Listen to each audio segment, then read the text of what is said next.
sebuah peradaban yang berilmu kompleks dan berteknologi canggih, merupakan peradaban modern yang begitu rumit dan mengagumkan. Itu semua berasal dari suatu peradaban kuno, cikal bakal peradaban modern, sebuah warisan dari nenek moyang, buah-buah pemikiran dari nenek moyang, filosof-filosof masa kuno yang melahirkan perubahan dan perkembangan peradaban masyarakat. Sebuah peradaban yang menghasilkan pokok pemikiran dan konsep pembangun kehidupan modern, yaitu Yunani kuno. Bila membicarakan mengenai kemajuan peradaban Yunani, kita harus melihat dari letaknya. Melalui pengalaman studi saya, lokasi suatu daerah menunjukkan kemajuan peradaban sosial di wilayahnya. Teori ini tepat berlaku pada Yunani. Kita lihat di peta ini. Peradaban Yunani pada tahun 1300 sebelum Masehi sampai 400 sebelum Masehi dimulai dari Pulau Kreta ini. Bisa kita lihat, Pulau Kreta menyalurkan jalur perdagangan antara Eropa dengan Asia melalui sampai ke Pulau Kreta. Kemudian ia menyalurkannya ke Asia di sini.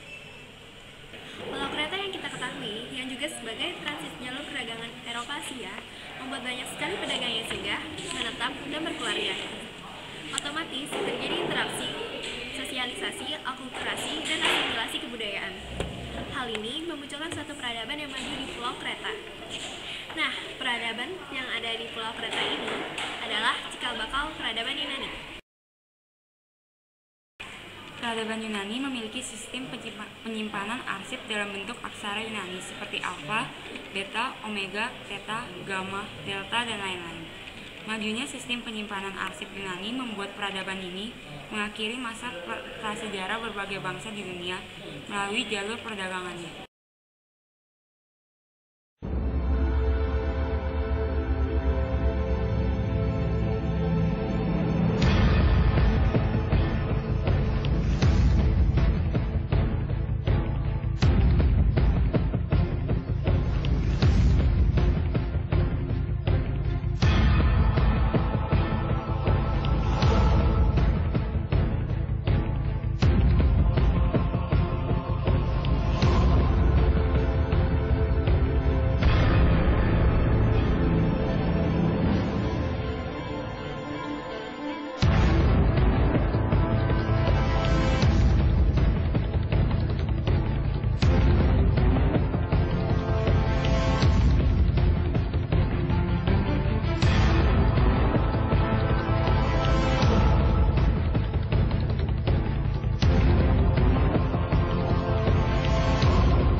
Pembagian kelas sosial Yunani ternyata mengalami evolusi seiring waktu.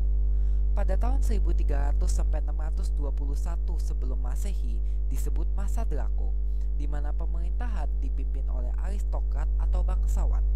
Lalu pada tahun 621 sampai 594 sebelum Masehi, di mana pemerintahan dipegang oleh tirani atau satu orang yang berkuasa penuh. Dan pada tahun 594 sebelum Masehi sampai akhir peradabannya, kepemimpinan dilakukan oleh asas demokrasi di mana tidak ada lagi pembagian kelas sosial dan semua rakyat bebas mengemukakan pendapatnya. Ternyata di Yunani sendiri, pemerintahan dan hukum memiliki fungsi-fungsi lembaga. Nah, lembaga-lembaga ini akan diwujudkan dalam sistem pemerintahan di Indonesia saat ini. Nah, ada namanya lembaga Arkon. Arkon itu adalah pelaksanaan pemerintah yang berjumlah 9 orang. Dan kemudian Areopagos yang berperan sama seperti lembaga eksekutif dan Mahkamah Agung di Indonesia saat ini. Dan terakhir adalah Bowl. Bowl adalah lembaga yang berperan seperti DPR saat ini. Tata kotanya, Yunani sendiri memiliki kondisi geografis berupa lembah dan gunung di antara wilayahnya, sehingga sifat tata kotanya cenderung bersifat bertangga-tangga, karena tata kota suatu masyarakat akan mengikuti pola relief dari geografinya. Dari segi ekonominya, mayoritas kegiatan pengembangan perekonomian adalah pelayaran dan perdagangan. Yunani sendiri pada masa kerajaan banyak melahirkan ahli-ahli dan pemikir-pemikir tentang ilmu pengetahuan alam, sosial, ketatanegaraan, kebahasaan, dan banyak sekali aspek-aspek lain. Dan pemikir serta para ahli Yunani ini menyatakan pengaruh Yunani terbesar bagi dunia. Seperti yang kita ketahui, ada Aristoteles, Plato, Demokritos, Pythagoras, dan lain-lain. Ahli-ahli ini menghasilkan teori dasar ilmu pengetahuan alam dan sosial. Yunani sendiri hanya menghasilkan teknologi untuk peradabannya saja. Teori ini akan dipraktekkan oleh Romawi ketika Romawi menduduki wilayah Yunani.